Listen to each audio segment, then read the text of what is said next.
Hi everyone, welcome to Inquest IS. Very good afternoon to all of you guys. I hope I am audible and visible to you perfectly. आपको slides properly visible हो रही होंगी. सो आज है 29 of December 21 और आज का जो करंट अफेयर है वो मैं आप लोगों के लिए कवर अप कर रही हूँ. That is very important news. ठीक है, वो हम लोग कवर अप करेंगे और ये प्रीलिम्स 21 और मेंस 21 के लिए हेल्पफुल आपका होने वाला है. So class is presented by me Ankita Jindal. Right.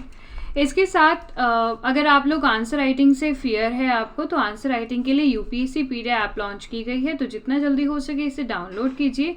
सिर्फ 50 सीट अवेलेबल हैं और न्यू ईयर ऑफर चल रहा है. IS50 का कोड यूज़ करोगे directly you will get the 50% of. And जो लिंक है इसका आपको डिस्क्रिप्शन में भी मिल जाएगा. ठीक है, तो जल्दी से आप लोग डाउनलोड कर लीजिए. जो सबसे पहली न्यूज़ आती है अपने सामने वो आती है FCRA के बारे में. राइट. हालांकि ये न्यूज़ कल भी आई थी और आज भी उसका हाफ पोर्शन आया है, तो मैं आपको कल से ही रिलेट करके आज के लिए न्यूज़ को कवर अप करा रही हूँ.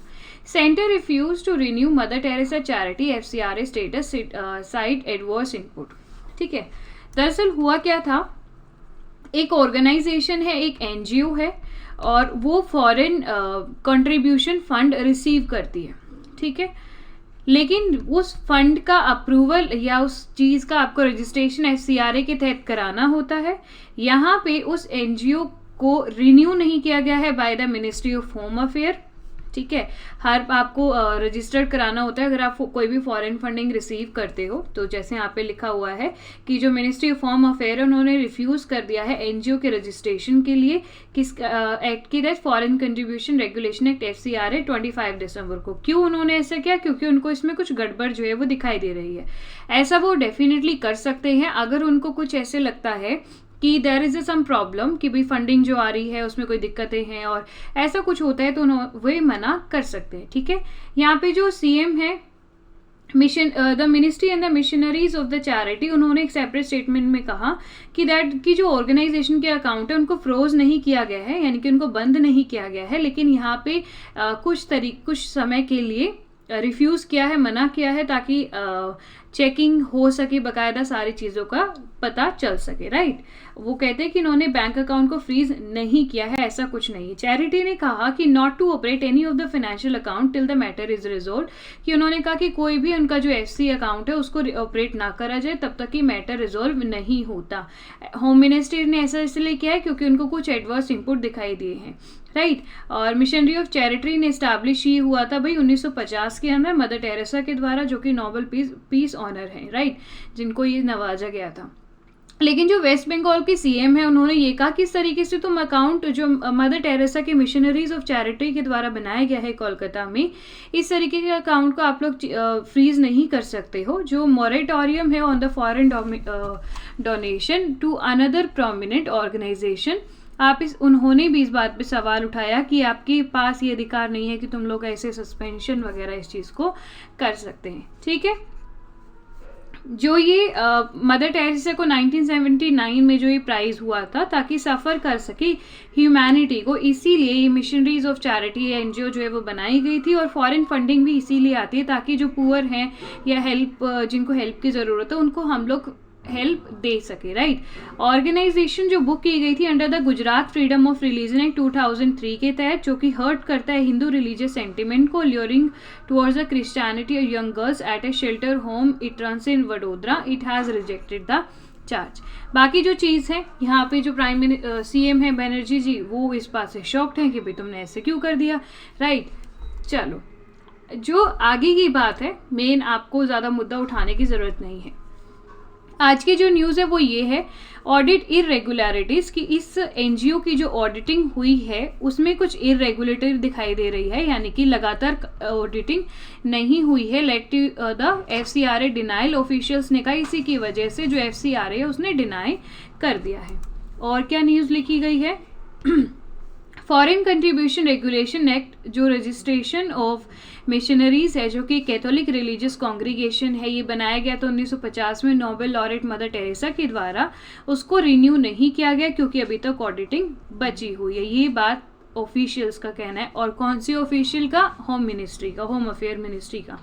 Comment come on day after, मतलब जब बाद में हो जाएगा तब हम इस पर कुछ कमेंट करेंगे, क्योंकि उन्हें कुछ एडवर्स दिखाई दिया है, इसमें कुछ गलत दिखाई दिया है, इसीलिए उन्होंने एक्शन को लिया है।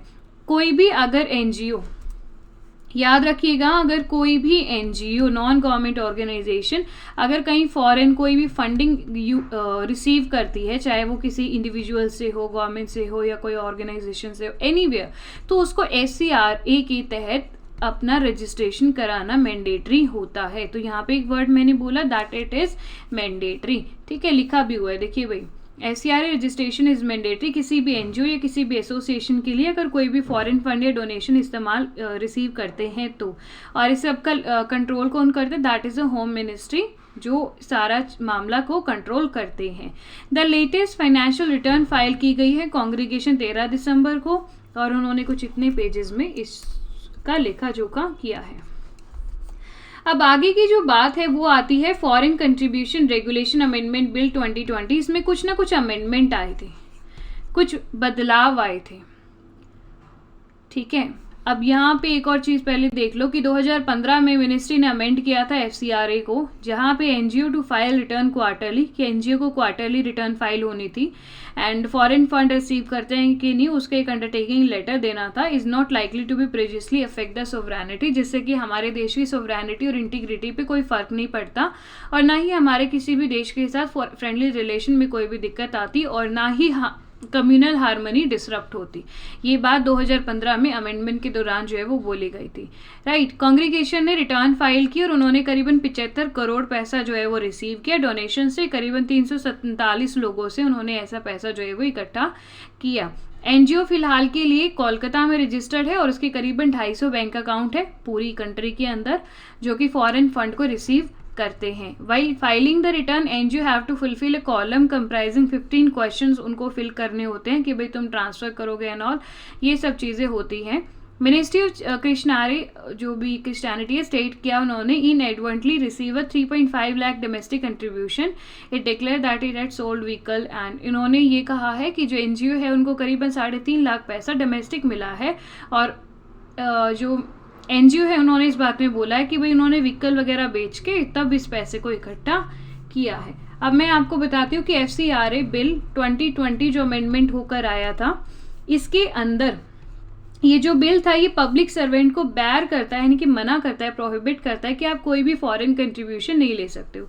पब्लिक सर्वेंट समझते हो ना, गवर्नमेंट ऑफिसर, कोई भी सरकारी बंदा है तो वो फॉरेन कंट्रीब्यूशन नहीं ले सकता।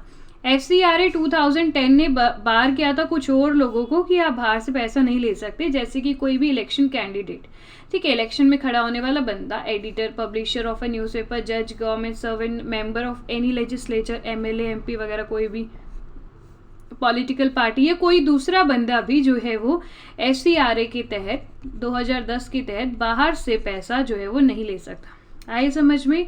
Transfer of the foreign contribution bill ने प्रोहिबिट किया था कि आप फॉरेन कंट्रीब्यूशन जो भी पैसा आया उसको ट्रांसफर किसी दूसरे बंदे को नहीं कर सकते हो। यहाँ पे पर्सन से मतलब होता है कि कोई भी एक इंडिविजुअल बंदा, एसोसिएशन या फिर कोई भी एक लीगल पर्सन या फिर रजिस्टर्ड कंपनी। समझे बात को? FCRA 2010 के हिसाब से आप ट्रांसफ़र अगर करते हो रजिस्टर टू एक्सेप्ट, वो बंदा भी ट्रांसफ़र जिसको आपने पैसा किया ना, मान लो ए बंदे ने FCRA से पैसा लिया, किसी फॉरेन बंदे से पैसा लिया, आप उसको ट्रांसफ़र करना चाहते हो किसी बी व्यक्ति को, ये इंश्योर किया गया FCRA एक्ट 2010 के तहत कि जिसको भी तुम ट्रांसफ़र करोगे ना वो भी इस एक्ट के तहत रजिस्टर्ड होना चाहिए, कोई नॉर्मल बंदा वो भी नहीं होना चाहिए। आया समझ में? आई hope it will be clear. ये आर्टिकल बहुत इंपॉर्टेंट है, ये बार बार क्यों आ रहा है डेली न्यूज़ में, उसका रीज़न आप लोग इसे रिलेट कर सकते हो कि जो कन्वर्जन बिल है ना, कहीं ना कहीं उसके ही संदर्भ में ये चीज़ आ रही है, क्रिश्चियनिटी को उठाया जा रहा है। समझे बात को? बट आपके लिए FCRA अमेंडमेंट बहुत ज़्यादा ही इंपॉर्टेंट हो जाते हैं, यहाँ से क्वेश्चन डेफिनेटली बन सकता है। प्रीलिम्स में एक क्वेश्चन कहीं नहीं गया यहाँ से, ठीक है। आधार बहुत मैंडेटरी कर दिया है, हर ऑफिस बियरर के लिए जो भी इसके अंदर आता है उसके लिए आधार को मैंडेटरी कर दिया गया है। डायरेक्टर और की फंक्शन ऑफ पर्सन, कोई भी अगर फॉरेन कंट्रीब्यूशन लेता है तो अगर कोई फॉरेनर है ऐसा तो उसे पासपोर्ट की या OCI कार्ड की कॉपी जो है वो दिखानी पड़ेगी। FCRA अकाउंट की अगर हम बात करते हैं तो फॉरेन कंट्रीब्यूशन सिर्फ रिसीव होगा कुछ ही बैंक अकाउंट्स में, जैसे कि SBI की ब्रांच में, कुछ ही क्या SBI में ही रिसीव होगा या उसकी ब्रांच में। कोई भी फंड किसी दूसरे बैंक में डिपॉजिट नहीं होगा। पर्सन में ओपन कोई दूसरा अकाउंट आप खोल सकते हो शेड्यूल बैंक में of the choice for keeping और यूटिलाइजिंग द, आप किसी भी शेड्यूल्ड बैंक में ऐसा कर सकते हो। कमेंट में आपको ये बताना है what do you mean by the scheduled bank. Restriction है यूटिलाइजेशन होने में, बिल ने अलाउ किया है गवर्नमेंट को कि आप अनयूटिलाइज जो फॉरेन कंट्रीब्यूशन है, जिस पैसे का इस्तेमाल नहीं किया है तो गवर्नमेंट उसका इस्तेमाल नहीं कर सकती। This may be done if based on inquiry, government इस चीज़ की इंक्वायरी कर सकते हैं कि भाई ऐसे बंदे ने FCRA के प्रोविजंस को तोड़ा है और पैसा मतलब गलत तरीके से ना लिया है, तो उस फंड को इस्तेमाल गवर्नमेंट जो है वो कर सकती है। Reduction for administrative purpose, administrative purpose का मतलब ये देखो, that's very important line. Administrative का मतलब है कि आप अपनी NGO आपने खोली है, वहाँ पे जो भी आपके बंदे हैं उनकी सैलरी देनी है, आपने कोई भी एक्सपेंस किया है, ठीक है, डे टू डे रूटीन जो एक्सपेंसेस है वो होते हैं, राइट। FCRA के तहत ये लिमिट की गई थी कि अगर आप लोगों को 100 रुपये मिलते हैं तो उसमें से 50 रुपये जो होता है वो आप लोगों को देने होंगे। मतलब आपके पास अधिकार है कि आप 50 रुपये ही खर्च कर सकते हो, बाकी आपको रखने पड़ेंगे, राइट। हाँ, एडमिनिस्ट्रेटिव एक्सपेंसेस के लिए। लेकिन FCRA 2020 के अंदर ये क्या कर दिया, इसकी कीमत को घटा के कितना कर दिया, 20% कर दिया। दैट्स वेरी इंपॉर्टेंट कि पहले 50% आप एडमिनिस्ट्रेटिव के लिए यूज़ करते थे और यहाँ पे गवर्नमेंट को शक हुआ कि भाई 50% लेकर पैसा और करप्शन वगैरह में ज़्यादा हो रहा था, इसीलिए उस डिमांड को घटा के कितना कर दिया गया है, 20%, तो not more than 20%। I hope it will be clear to all of you. इसके साथ सरेंडर और सर्टिफिकेट बिल ने सेंट्रल गवर्नमेंट को अलाउ किया है कि भाई परमिट करो, अगर कोई भी रजिस्ट्रेशन सर्टिफिकेट करता है उसका सरेंडर के लिए, मतलब सेंट्रल गवर्नमेंट के पास ये अधिकार है, राइट। अगर कोई भी प्रोविजंस तोड़ता है तो ये उसको मैनेज एंड ऑल सब करने का अधिकार भी गवर्नमेंट को ही दिया गया है। तो ये जो अमेंडमेंट है ना, वेरी इंपॉर्टेंट, पढ़ लीजिएगा। नेक्स्ट का बैक एज कोविड-19 केसेस जो हैं दिल्ली के अंदर बढ़ रहे हैं, इसके लिए वहाँ पे येलो अलर्ट जो है वो जारी कर दिया गया है, बहुत सारी रिस्ट्रिक्शंस लगाई गई हैं। एक तो ग्रैप के होने की वजह से, ग्रैप होते हैं ग्रेडेड रिस्पॉन्स एक्शन प्लान, जब एयर क्वालिटी बहुत ही ज़्यादा बैड हो जाती है, इमरजेंसी की सिचुएशन हो जाती है, तो उस समय पर ग्रैप को लॉन्च किया जाता है। मैंने कल की क्लास में बताया था। दिल्ली के अंदर कोविड के केसेस बढ़ रहे थे तो कुछ उन्होंने अलर्ट्स जारी करे हैं, भाई जिम और सिनेमा वगैरह बंद कर दिए और कुछ शॉप वगैरह पे रिस्ट्रिक्शंस लगा दी है, पब्लिक ट्रांसपोर्ट पे आप लोगों के लिए ज़रूरी नहीं है, बस जरा सी वैसे अवेयरनेस ही। एमवी जो गवर्नमेंट है उन्होंने पोस्टपोन कर दिए हैं स्पीकर के election to the next session. The post has been vacant since mister Patole's resignation. जब महाराष्ट्र की गवर्नमेंट की वहाँ पे LA के अंदर मिस्टर पटोले ने जब रेजिग्नेशन दिया था उसके बाद से पोस्ट जो है वो वेकेंट है। अब सवाल यहाँ पे आता है कि क्या स्पीकर की जो पोजीशन है खाली रह सकती है, स्टेट असेंबली में रह सकती है। Day after the Maharashtra government and governor Bhagat Singh Koshyari ने लॉक किया horns over the election of the assembly और उन्होंने इस चीज़ को जो है वो आगे के लिए पोस्टपोन कर दिया है और बोल रहे हैं कि फरवरी से मार्च 2022 के बीच में ऐसा करा जाएगा। एमवी गवर्नमेंट ने कहा है कि असेंबली के speaker election as per the law उसको भी होल्ड पे है। इफ़ द हाउस चेंज करना चाहती है कोई भी रूल तो वो अपने इस टाइम के अंदर कर लेगी। गवर्नर ने संवैधानिक पोस्ट, रिमेंबर जो स्पीकर की पोस्ट होती है ना वो एक संवैधानिक पोस्ट होती है, मतलब संविधान में इसका जिक्र है, ठीक है, कि जो होल्ड कर रहे थे and avoid playing the politics, ये बात जो है वो बोली गई है। मिस्टर पटोले ने कहा कि जो स्टेट गवर्नमेंट है उसने उन्होंने गवर्नर की डिसरिस्पेक्ट नहीं की है but instead followed every legal process को फॉलो किया है। Process could have been completed within a day, भाई जो भी प्रोसेस रहेगा उसको एक दिन में पूरा कर लिया जाएगा। But governor yet again sent a letter on Tuesday morning and therefore the state government decide to avoid conflict and postpone. यहाँ पे बोला जा रहा है कि गवर्नर ने फिर से एक लेटर भेजा था मॉर्निंग में, इसीलिए स्टेट गवर्नमेंट ने डिसाइड किया कि इस कॉन्फ्लिक्ट को रिजॉल्व करके स्पीकर के इलेक्शन को पोस्टपोन जो है वो कर दिया गया है। हमारे लिए इंपॉर्टेंट ये बिल्कुल भी चीज़ नहीं थी। दैट्स इम्पॉर्टेंट कि कैसे, कौन है स्पीकर ऑफ द लोकसभा, क्या कार्यभार एंड ऑल वो सब रहता है। लोकसभा आपकी हाईएस्ट लेजिस्लेटिव बॉडी होती है, बहुत सारी पावर्स इसके पास होती हैं, ठीक है। उनके पास खुद का ही अधिकार होता है कि वो अपने स्पीकर का चुनाव जो है वो कर सकते हैं, ठीक है। स्पीकर का चुनाव जितने भी बंदे खुद के होते हैं ना, उन्हीं में से होता है। डे टू डे फंक्शनिंग जो भी करते हैं वो सारा स्पीकर साहब करते हैं। इलेक्शन करना of the house is one of the first act of the newly constituted house. जैसे ही हाउस बनता है, लेजिस्लेटिव असेंबली बनती है, तो सबसे पहले रिस्पॉन्सिबिलिटी होती है कि भाई वो स्पीकर का चुनाव कर ले कि इनमें स्पीकर कौन रहने वाला है, क्योंकि सारी जो एक्टिविटीज़ है वो स्पीकर की होने वाली है। I hope you got my point.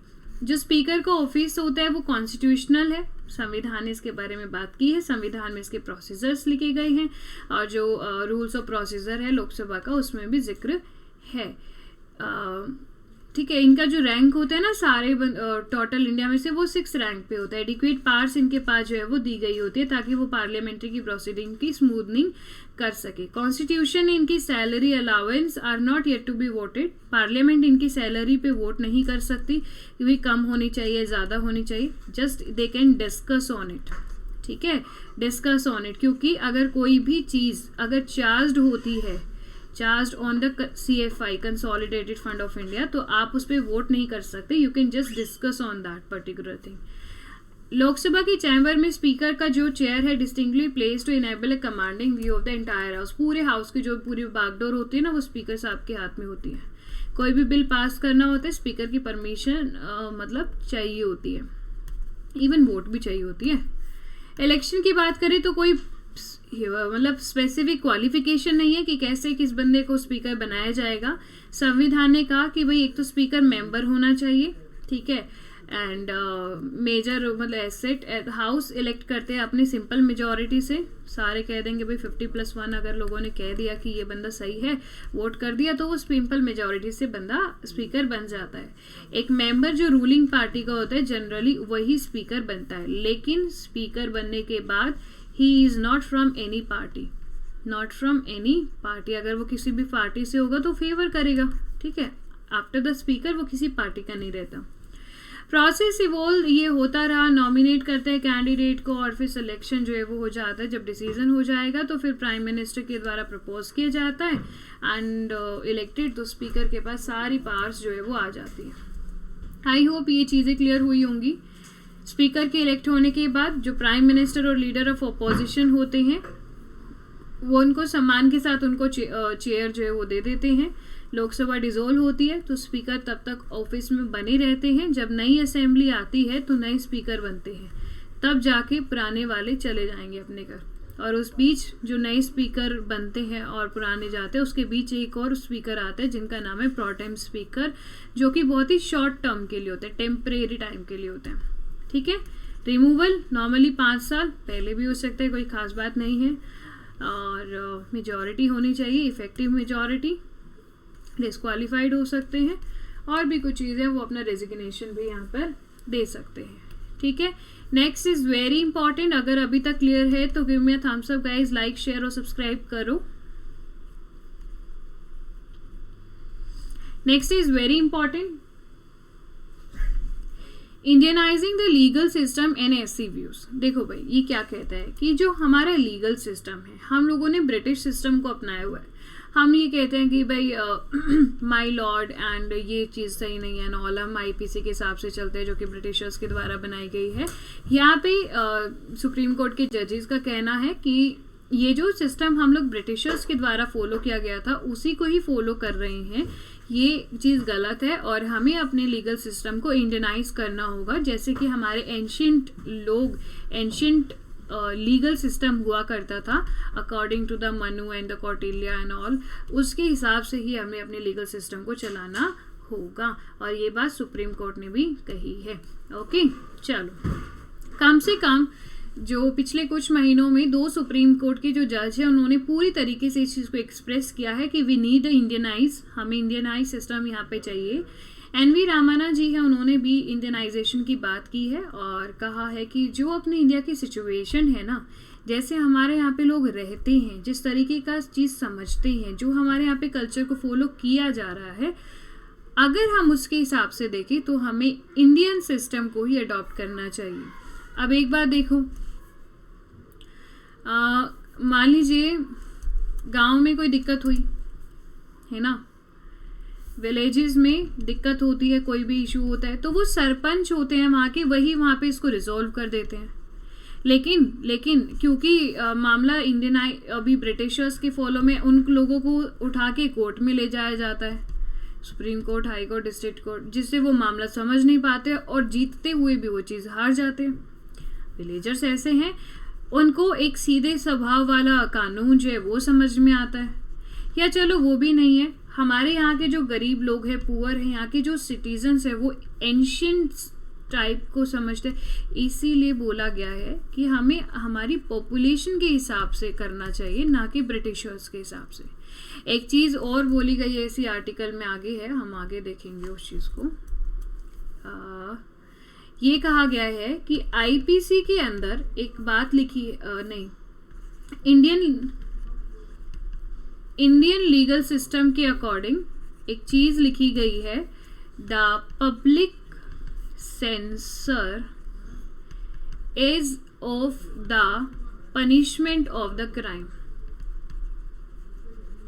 Punishment of the crime यानी कि वो क्राइम सजा के लायक है जिसकी पब्लिक लेवल पे निंदा होती है। यहाँ पे इसका मतलब होता है जिस चीज़ की आप लोग सार्वजनिक निंदा करते हो, कि मान लिया कि भाई चोरी करना गलत है, सार्वजनिक रूप से ये लोग कहते हैं कि ये चीज़ गलत है, तो आप उसको क्राइम समझे और उसको सजा के लिए वो करो। ये चीज़ सोवरेन पीनल कोड ने अपना ली थी, जो अपना सोवरेन पीनल कोड है उन्होंने इस चीज़ को अडॉप्ट किया था। लेकिन जो ब्रिटिशर्स के द्वारा बनाई गई आईपीसी है, कब बनाई गई थी आईपीसी बताओ?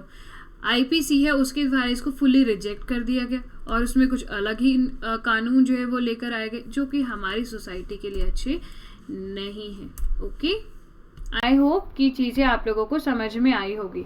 यहाँ पे जो जस्टिस एस अब्दुल नजीर हैं, उन्होंने भी एक और कदम आगे बढ़ाते हुए कहा कि हमें जो ग्रेट लीगल ट्रेडिशनर हैं, जैसे कि मनु है, कौटिल्य हैं, कात्यायन हैं, बृहस्पति हैं, नारद हैं, प्रहसर हैं और यज्ञवल्क्य और जो बाकी दूसरे लीगल जाइंट हैं हमारे एंशिएंट इंडिया को, हमें उन्हें फोकस करके चलना चाहिए, उनकी बातों पर, उनके कदमों पर चलना चाहिए।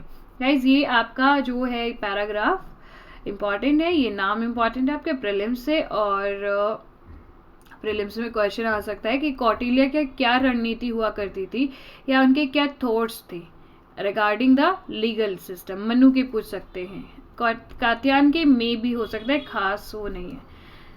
यहाँ पे decolonisation of Indian legal system की बात की है कि भाई आप इसको डीकोलोनाइज करने की भी हमें ज़रूरत है, हमें एक फ्यूचर मॉडल की ज़रूरत है कि कैसा अपना लीगल सिस्टम जो है वो होना चाहिए। यहाँ पे कोई डाउट नहीं है कि इस तरीके का जो कॉलोनियल लीगल सिस्टम है वो हमारी पॉपुलेशन के लिए सुटेबल नहीं है। तो ये अभी समय की ज़रूरत हो गई है कि हमें लीगल सिस्टम को इंडियनाइजेशन के हिसाब से करना होगा।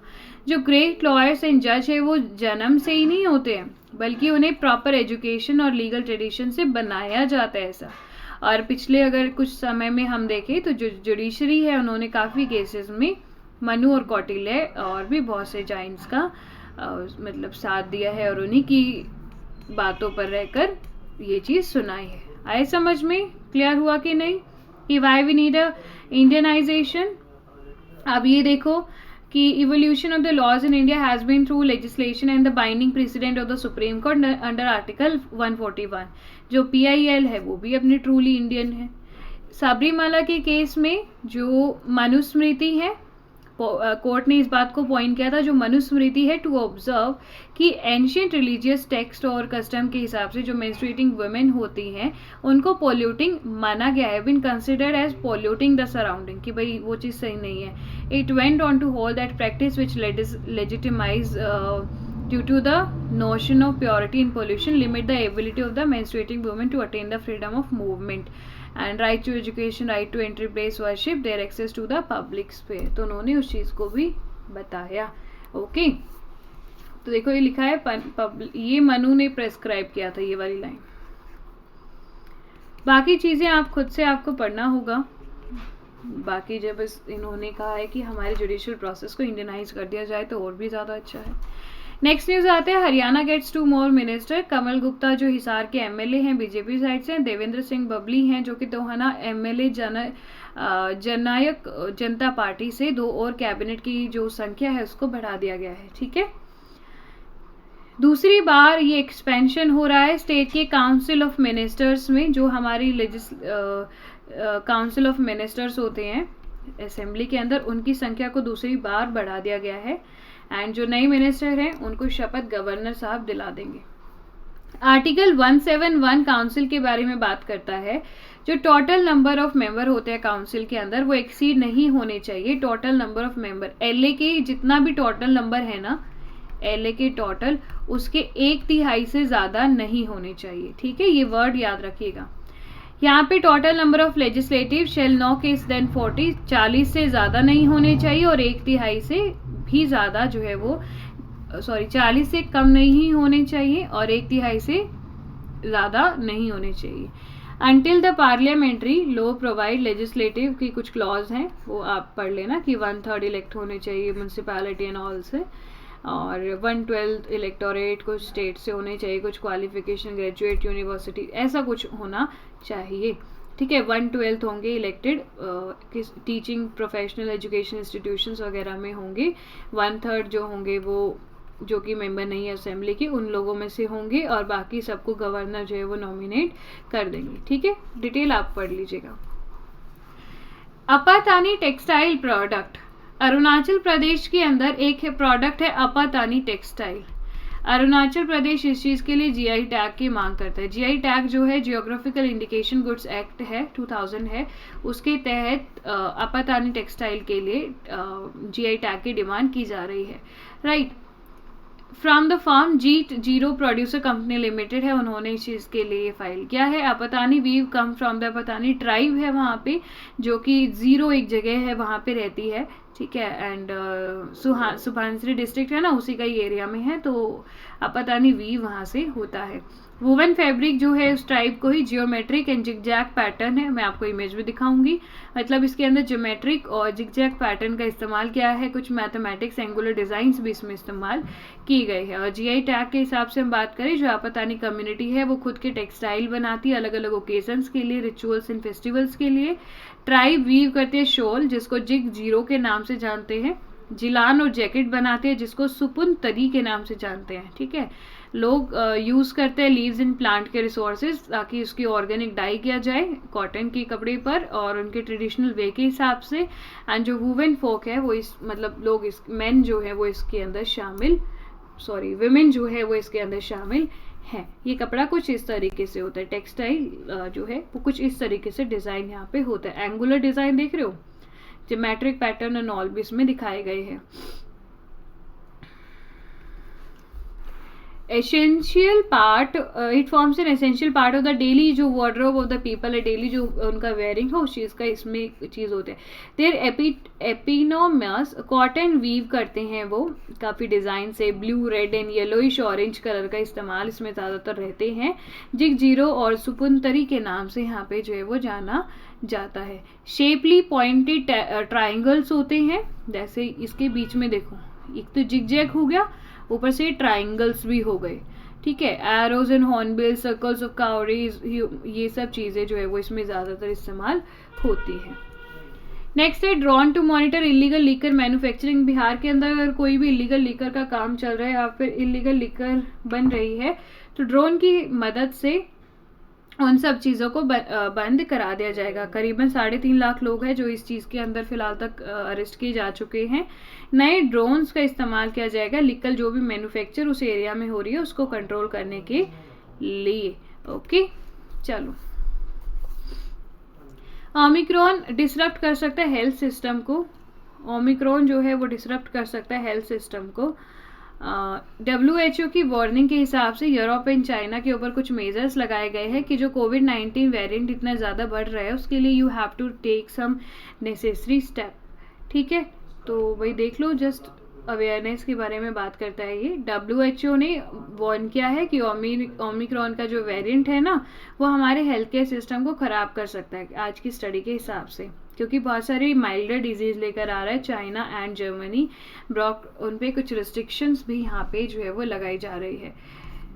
ओके, यहाँ पे कुछ restrictions were in place in the Germany for the second year in the row heading into the new year। नए साल के अंदर यूरोप और जर्मनी में कुछ restrictions लगाई गई है, जिसकी वजह से वहाँ की जो इकोनॉमी है ना वो फर्क में आ रही है और नाइट क्लब शट डाउन हो गए हैं।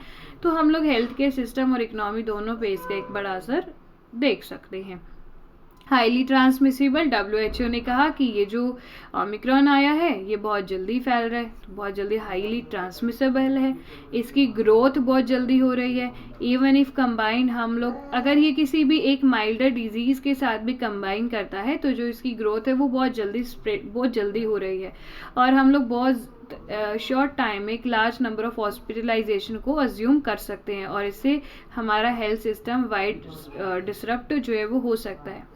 ठीक है, ये बात जो है वो WHO ने कहा है। स्वीडन और फिनलैंड को रिक्वायर्ड है कि नेगेटिव टेस्ट अगर आते हैं आजकल में आने वाले टाइम में तो फिर भी वो लोग जो है वो बच सकते हैं। नेक्स्ट न्यूज़ आती है RBI flag do it later, बड़ी न्यूज़ है। GDP to grow 9% in financial year 22 and 23। ICRA एक रेटिंग एजेंसी है जो बताती है कि फ़िलहाल हमारी GDP किस लेवल पर पहुंच रही है। हमारी इकोनॉमी का नेट लॉस हुआ है पैंडमिक से 39 एस्टिमेट किया गया था, बट ऐसा अभी तक खैर कुछ देखने को नहीं मिला।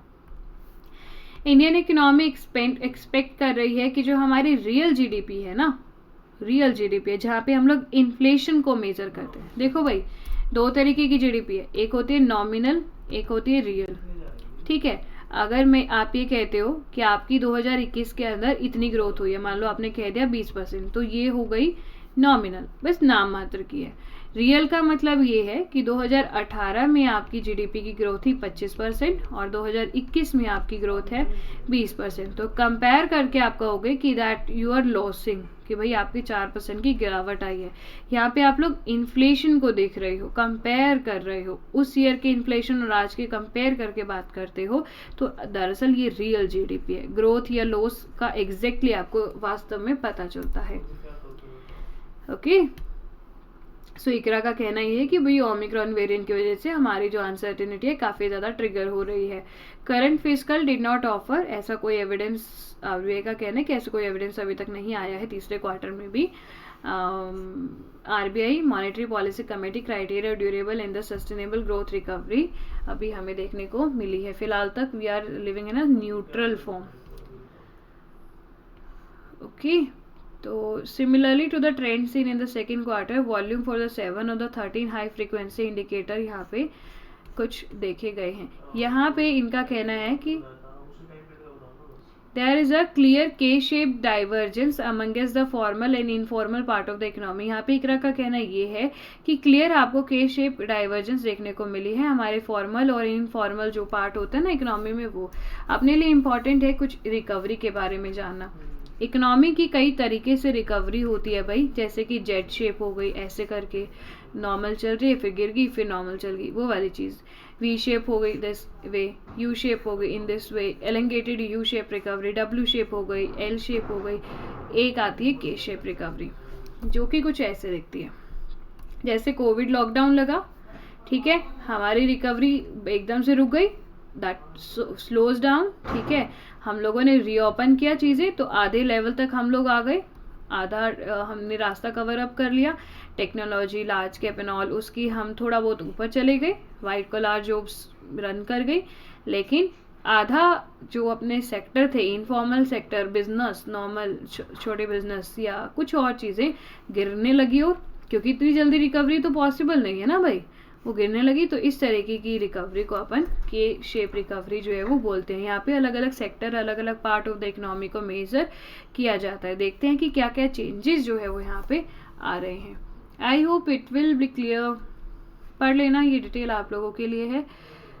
Government to accept the textile PLI application, जनवरी 1 से PLI एप्लीकेशन जो टेक्सटाइल के सेक्टर में आ रहे हैं उनको एक्सेप्ट करेंगे। एंड स्कीम इंसेंटिवाइज किया है 14 कैटेगरी, MMF फैब्रिक के 14 कैटेगरी को इंसेंटिवाइज करने की बात की है और 10 कैटेगरी और MMF अपैरल को अलाउड कर दिया गया है। एक मिनट, यहाँ पे बोल रहे हैं कि एमएमएफ फैब्रिक जो इंसेंटिवाइज करेंगे उसमें वूवन फैब्रिक जिसके अंदर नायलॉन, पॉलिस्टर और दूसरे मैनमेड फाइबर है, ये थोड़ा पकड़ लेना। स्कीम इंसेंटिवाइज करेगी स्मार्ट टेक्सटाइल की प्रोडक्शन को with the active device for medical defence और स्पेशल पर्पस के लिए जो भी टेक्सटाइल यूज हो रहा है उस चीज को इंसेंटिवाइज, उसको इंसेंटिव जो है वो यहाँ पे अवेलेबल कराया जाएगा। नेक्स्ट आता है lack of political will. Okay, that it is very important editorial. Palk Bay एक आपको पता है इंडिया और श्रीलंका के बीच में पॉक बे एक जगह है, काफ़ी इंपॉर्टेंट मरीन जोन है क्योंकि वहाँ पे आपको बहुत सारी जो है फिश की स्पीसीज या दूसरी स्पीसीज आपको मिलती है। लेकिन कई दिन पहले कुछ हमारे 2 बार फिशरमैन को पकड़ा गया और ये कहा गया है श्रीलंका के द्वारा कि इलीगल फिशिंग कर रहे थे। इलीगल फिशिंग कहने का उनका क्राइटेरिया क्या है? उनका क्राइटेरिया कुछ ये है कि आपका ये एरिया है, मान लो ये जैफना है श्रीलंका का जो ऊपर उठा हुआ हिस्सा है, इसके करीबन 12 कुछ जगह होती है, 12 कुछ एरिया होता है, उस एरिया तक अगर आप आते हो तो वो आप हमारा एरिया है और उसमें आने वाले जो है वो इलीगल माने जाएंगे। ठीक है, तो उनका कहना यह है कि जो इंडियन के फिशरमैन है वो उनके एरिया में आए थे, जो कि रिस्ट्रिक्टेड है given by the unique loss, उनके एरिया में आए थे, इसीलिए उसको इलीगल फिशिंग के नाम पे उन लोगों को पकड़ लिया गया है, जिससे कि हमारे और इंडिया और श्रीलंका के रिलेशंस खराब हो रहे हैं। ओके, पॉचिंग कर रहे थे। पोक बे के अंदर कई सारे रिसोर्सेज हैं, करीबन 500 से स्पीसीज फिश की मिल रही हैं आपको, एंड और भी चीज़ें, रामनपुरम डिस्ट्रिक्ट है।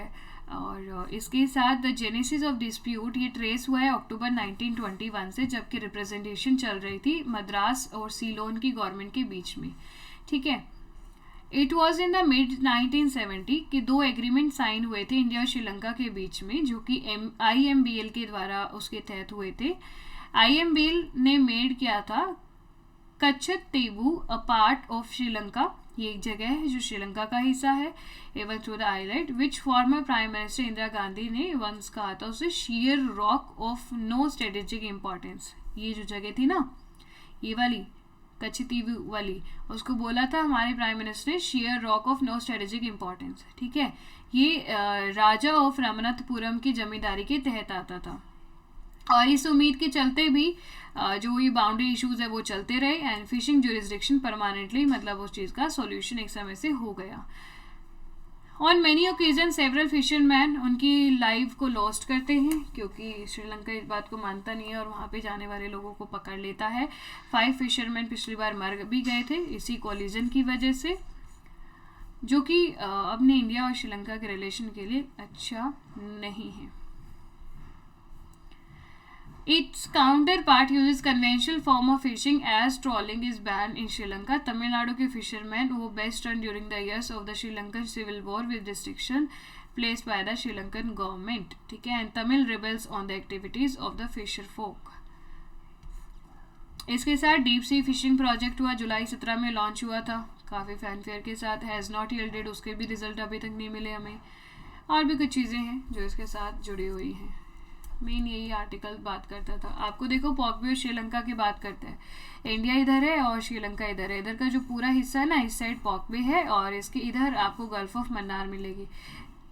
ये श्रीलंका का जैफना वाला हिस्सा, इसके 12 इधर इतने एरिया तक अगर हम जाते हैं ना, इस एरिया तक जाते हैं मान लो, तो यहाँ के फिशरमैन घूमते घूमते इस एरिया में आ ही जाते हैं, पहली इंपॉर्टेंट चीज़। और डेल्फ आइलैंड का भी हिस्सा उन्होंने देखा हुआ है, तो इस एरिया में आते हैं, इलीगल फिशिंग के नाम पे वो उन लोगों को पकड़ लेते हैं, राइट। तो that is a good, not good for us. ये एक सिंपल न्यूज़ है कि बांग्लादेश के मिनिस्टर ने कहा है, एक रिलीफ और रिहैबिलिटेशन की बात की है कि पिछले 9 महीनों से बहुत सारे जो रिफ्यूजी हैं करीबन 9.5 मिलियन पीपल जो हैं, 9.5 मिलियन पीपल इंडिया में पिछले 9 महीनों से पनाह ले रहे थे। इंडिया के कई सारे स्टेट जैसे कि यूपी MP के अंदर थे, वेस्ट बंगाल में सबसे ज़्यादा थे, है ना, बिहार में थे, उस जगह पे जो रह रहे थे अब उनको अलाउड करते हैं कि वो हमारे वापस बांग्लादेश में आ सकते हैं। ठीक है, मिनिस्टर रिलीफ एंड रिहैबिलिटेशन का है कि आउटर टाइम टेबल रिटर्न यहाँ रिफ्यूजी का कहते हैं कि नए साल से लेके फरवरी के अंत तक तकरीबन सारे रिफ्यूजी को वो बुला लेंगे, सिंपल है। स्टेट हेल्थ इंडिकेटर, आप लोगों को पता है नीति आयोग ने कल एक हेल्थ इंडेक्स को लॉन्च किया था जिसमें केरला की जो सिचुएशन है वो सबसे ज़्यादा हाईएस्ट थी। इसी के ऊपर स्टेट की परफॉर्मेंस देखी जा रही है। क्या है यहाँ पे, let's have a look. Kerala image as a best performing state बताया गया हेल्थ पैरामीटर के हिसाब से। लगातार 4 साल हो चुके हैं जो केरल है वो सबसे बेस्ट परफॉर्मर देखा गया है और यूपी सबसे बॉटम में है। ये चीज़ ministry of health and family welfare ने वर्ल्ड बैंक के साथ जुड़ के इस चीज़ को लॉन्च किया है। इसमें बहुत से क्राइटेरिया देखा गया है, जैसे कि maternal mortality ratio, neonatal 5 mortality rate, भाई 5 साल से कम बच्चों की कितनी मृत्यु हो रही है, वहाँ की सर्विसेज, वहाँ की डिलीवरी, बर्थ, है ना, एंड डेथ रजिस्ट्रेशन, ये सारी चीज़ें। ठीक है, केरल के बाद तमिलनाडु और तेलंगाना है और बॉटम में यूपी, बिहार, मध्य प्रदेश आपको बॉटम में मिले हैं। यूटीज में Chandigarh was the highest and followed by the Delhi. Clear.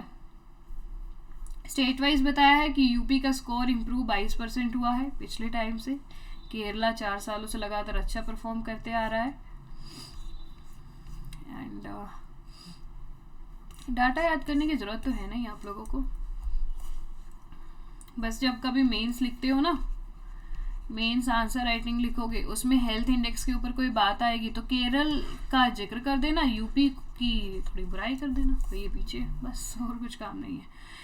चलिए, एंटी डंपिंग ड्यूटी, कल भी मैंने आपको बताया था व्हाट इज डंपिंग। अगर किसी भी देश के अंदर कोई भी गुड 10 रुपये का मिलता है, लेकिन आप किसी दूसरे देश में अपनी मार्केट एक्सेस को इंक्रीज करने के लिए आप उसे 8 रुपये का बेचते हो, जबकि वो सेम गुड उस कंट्री में भी 10 रुपये का ही बिक रहा है। ऐसा आप करके उनकी जो डोमेस्टिक मार्केट है उसको वैनिश कर रहे हो, जिसकी वजह से वहाँ के जो local producer, employees and all जो भी रहेंगे उनकी मार्केट खराब हो जाएगी।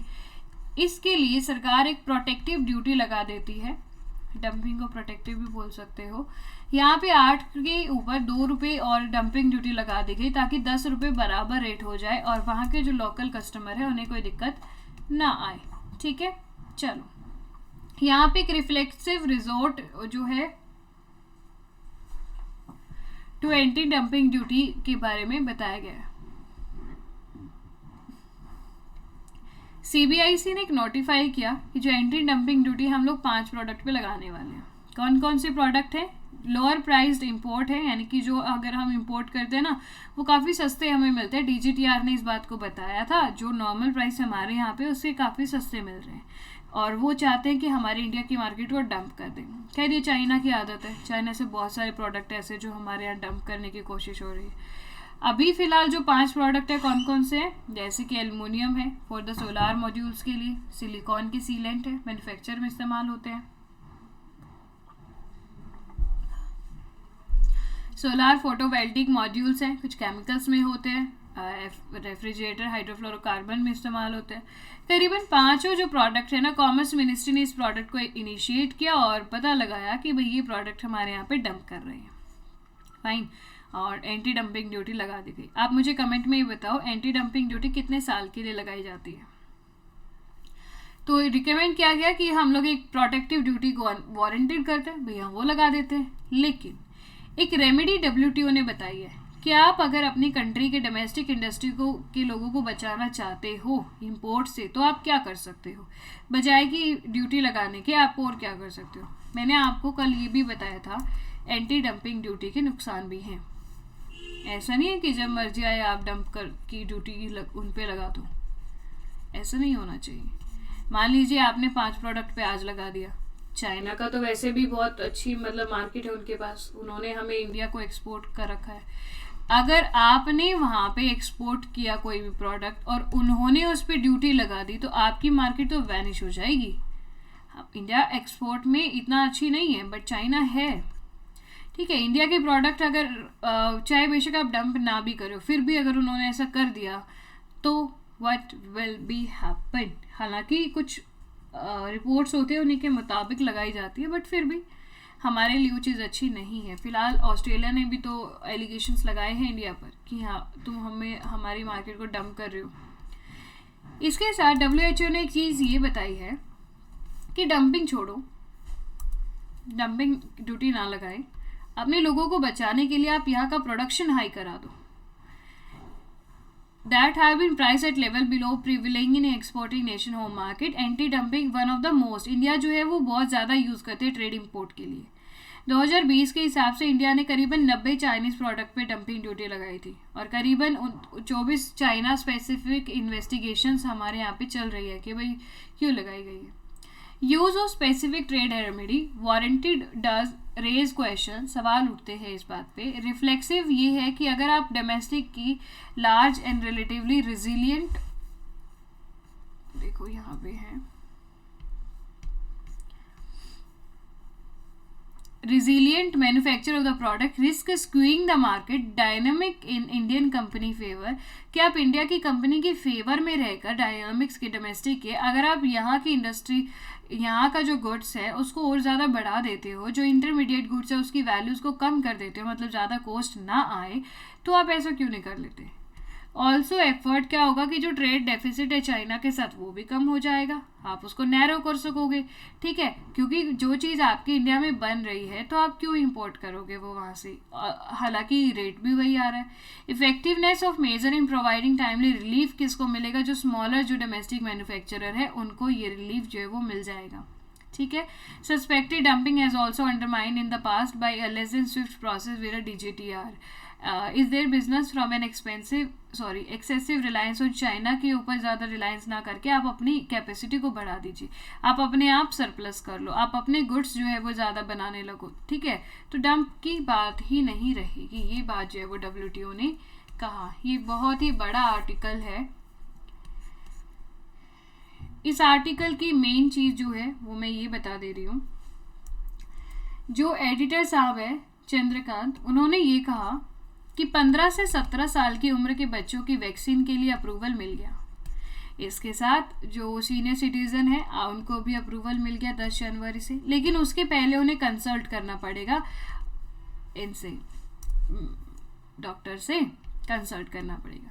लेकिन करीबन 7.5 करोड़ चिल्ड्रन एलिजिबल हुए हैं इस चीज़ के लिए, प्राइमरी वैक्सीनेशन के लिए। पहले तो सवाल ये पूछा गया है कि क्या इनकी वैक्सीन लगवाना, क्या इनको ओपिनियन है या कुछ साइंटिफिक एविडेंस भी है कि क्या भाई बच्चों को भी लगाने की ज़रूरत है या फिर जस्ट ये गवर्नमेंट का ओपिनियन है। पहला तो सवाल यहाँ पे एडिटर साहब ने किया है, पहली चीज़। दूसरी चीज़ उनका ये कहना है, द सेकेंड थिंग इज कि करीबन 7.5 करोड़ बच्चे ऐसे हैं जो एलिजिबल कैटेगरी में आते हैं और करीबन 10 करोड़ लोग ऐसे हैं जो कि प्रिकॉशन डोज या प्रिकॉशन शॉट की फॉर्म में आते हैं, क्योंकि जो ये थर्ड डोज बोली जा रही है ना उसको प्रिकॉशन शॉट का नाम दिया गया है।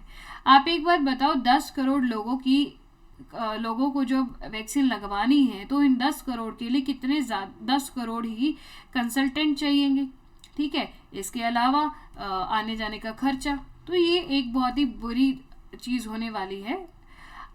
इसके अलावा गवर्नमेंट को कुछ ऐसा करना चाहिए कि भाई एक ऐसी वैक्सीन निकालनी चाहिए, ठीक है, इवन आगे वैक्सीन का नाम भी दिया है, बताऊंगे आगे, कोर्बोवैक्स के नाम से बोला गया है कि भाई वो किसी भी कॉमॉर्बिडिटीज़ को हार्म नहीं करेगी और किसी को कोई भी प्रॉब्लम है उसके लिए वो वैक्सीन सूटेबल होगी, ताकि 10 करोड़ एल्डर लोगों के लिए 10 करोड़ कंसल्टेंट की ज़रूरत ना रहे।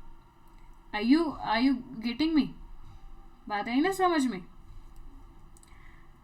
हाँ, इसके साथ वैक्सीनेटिंग चिल्ड्रन, भाई नेशनल और स्टेट लेवल सर्वे के हिसाब से पता लगाया गया था कि जो ज़्यादातर बच्चे हैं ना उनको बहुत ही नेचुरल से इन्फेक्शन है और वो लोग घर पे ही रह के ठीक हो गए थे, उनकी कोई खास डिजीज़ नहीं हुई थी, फिलहाल तो कोई इमरजेंसी भी नहीं देखने को मिला था, ठीक है। तो अभी जो वैक्सीनेशन के जो बेनिफिट है वो बहुत ही लिमिटेड हो जाएंगे कि भाई इतनी खास ज़रूरत नहीं है, why we are giving the priority. ज़्यादा जो हेल्थ और वैक्सीन के एक्सपर्ट है उन्होंने टारगेटेड वैक्सीनेशन अप्रोच को फेवर करते हुए कहा था कि भाई जो बच्चे हाई रिस्क के हैं ना, हाई रिस्क जो चिल्ड्रन है उनको आप प्रायोरिटाइज करें, ठीक है। जो पर्सन 60 साल से ऊपर है जिनकी, क्योंकि 60 साल से ऊपर होने के बाद कॉमॉर्बिडिटीज मतलब जो दूसरी बीमारियां होती हैं ना वो भी तो बढ़ जाती हैं, और वैक्सीन का कोरोना का खतरा ये है कि अगर आपको ये जो वायरस है अगर वो किसी दूसरे वायरस या किसी दूसरी बीमारी से कांटेक्ट में आता है ये तो और ज़्यादा सीवियर हो जाता है, ठीक है, तो बात यही आती है कि इससे 2 स्टेप वैक्सीनेशन प्रोसेस बन जाएगा। पहले आप कंसल्ट करें, देन आप वैक्सीनेटेड हो। एक और एडिशनल स्टेप आ जाना चाहिए, could prove an access barrier people में defer the vaccination decision. Covid जो एक नए लोगों को लगाना, ये एक प्रैक्टिकल सेंस नहीं बनता कि पहले सारे कंसल्ट करें और फिर देन करें, तो ये एक चीज़ अच्छे से नहीं बनती। लैंसेट की रिपोर्ट के हिसाब से प्रोटीन बेस्ड वैक्सीन एक 3rd डोज के नाम पे इस्तेमाल होनी चाहिए, जो कि बेटर बूस्टिंग इफेक्ट करेगी 3rd शॉट के लिए। और इसके लिए आपको इमरजेंसी, इसके साथ 2 एडिशनल वैकेंसी भी इमरजेंसी के लिए अप्रूवल होनी चाहिए प्रोटीन बेस्ड वैक्सीन, ठीक है। और इसके लिए कंसल्टेंट की भी ज़रूरत नहीं पड़ेगी। फाइन, बाकी की चीज़ें आप खुद से पढ़ भी सकते हो। Covid drug to hit pharmacy soon. Covid जो ड्रग है वो फार्मेसी को जल्दी हिट करेगी। कई pharma majors gear up to the launch molnupiravir capsules. इसके लिए एक ये पिल्स है, कैप्सूल्स है, वो लॉन्च की जा रही है।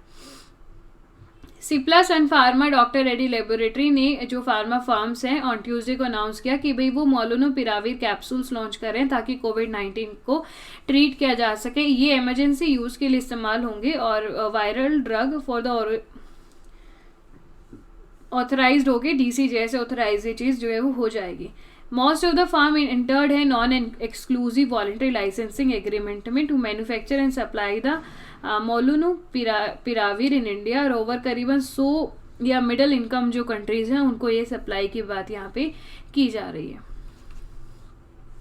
ठीक है। ये इनकी 200 mg के कैप्सूल ये रहेंगे, अवेलेबल हो जाएंगे फार्मेसीज में और कोविड जो ट्रीटमेंट सेंटर है वहाँ पे हो जाएंगे। Next in very important news है भाई अपने सामने। Aided by the British for stability, sand inside sun temple में be cleared. Sun Konark temple है ओडिशा के अंदर। किसने बनाया, कमेंट में आप मुझे ये बता देना। ये टेम्पल बहुत पुराना है, आई थिंक करीबन 110 पता नहीं 118 कुछ इतने साल पुराना टेम्पल ये है, ठीक है। ओडिशा के अंदर ये जो टेम्पल है ना, क्योंकि ईस्टर्न कोस्ट पे आता है ये, और साइक्लोन और मॉइस्चर वहाँ पे बहुत ज़्यादा है, साइक्लोन ज़्यादा है, इसीलिए उस साइक्लोन से इस टेम्पल को, हमारी एक धरोहर को कोई दिक्कत ना आए, इसीलिए जो ब्रिटिशर्स हैं उस समय के, वहाँ के जो लेफ्टिनेंट गवर्नर थे, उन्होंने क्या किया, ये जो बीच का हिस्सा है ना, ये आपको पता ही है कि चारों तरफ से बना हुआ है, 118 साल पुराना है। देखो ये जो बीच का जो हिस्सा है ना, इसके आप अंदर देख नहीं सकते, उसके अंदर कुछ है नहीं। क्या किया था, ताकि मोर स्टेबिलिटी रहे और पानी से इम्पैक्टेड ना हो, अंदर बहुत सारा जो सैंड है ना उसको भर दिया गया था और पत्थर रख दिए गए थे, ठीक है, उस समय के लेफ्टिनेंट गवर्नर के द्वारा, सो दैट कि ये चीज़ सही रहे। लेकिन ASI का कहना ये है कि अगर हम इसको आज हटा देते हैं, अगर वी आर रिमूविंग इट, तो इससे कोई मतलब ये दिक्कत नहीं रहेगी, हम अपने टेम्पल को बचा सकेंगे, ठीक है। ASI ने ये कहना एकदम से श्योरिटी से नहीं कहा है। और उन्होंने ये भी कहा कि जो सैंड भरी गई थी वो पूरी टॉप तक भरी गई थी, जितनी भी इसकी ऊंचाई है, इसके अंदर की जो ऊंचाई है, लेकिन इतने सालों के अंदर अब ये जो सैंड है वो खिसक रही है और करीबन 18 फीट का जो गैप है ना वो बीच इसमें हो गया है। फाइन, तो let's have the news. ASI ने कहा है कि एक रोड मैप के तहत कि हम लोग सेफली इस चीज़ को रिमूव कर सकते हैं ओडिशा के सन टेम्पल से, जो कि ब्रिटिशर्स के द्वारा 118 साल पहले भर दिया गया था, ताकि ये कोलैप्स ना हो। फॉर्मल डिसीजन अभी लेना बाकी है, ठीक है। अभी ASI का जस्ट कहना इतना ही है कि अगर वो सैंड को हटाते हैं, is known as a assembly hole, जो बीच का जो गर्भगृह के बाहर आता है ना, जगमोहन जिसको बोलते हैं, वहाँ से अगर हम हटाते हैं तो बात बन सकती है। प्रेजेंटेशन डिलीवर की गई है, 3 दिन की वर्कशॉप थी और 2 दिन की नेशनल कॉन्फ्रेंस थी, उस बात में ये डिसाइड किया गया। प्रहलाद सिंह पटेल जो कल्चर मिनिस्टर हैं, उन्होंने ASI से पूछा कि भाई एक रिपोर्ट बनाओ, कैसे तुम लोग हटाओगे सैंड को। ASI ने एक 4 मेंबर कमेटी बनाई और मॉन्यूमेंट को स्टडी करने की बात की और कहा कि किस तरीके से वो सेफली इस चीज़ को रिमूव कर सकते हैं।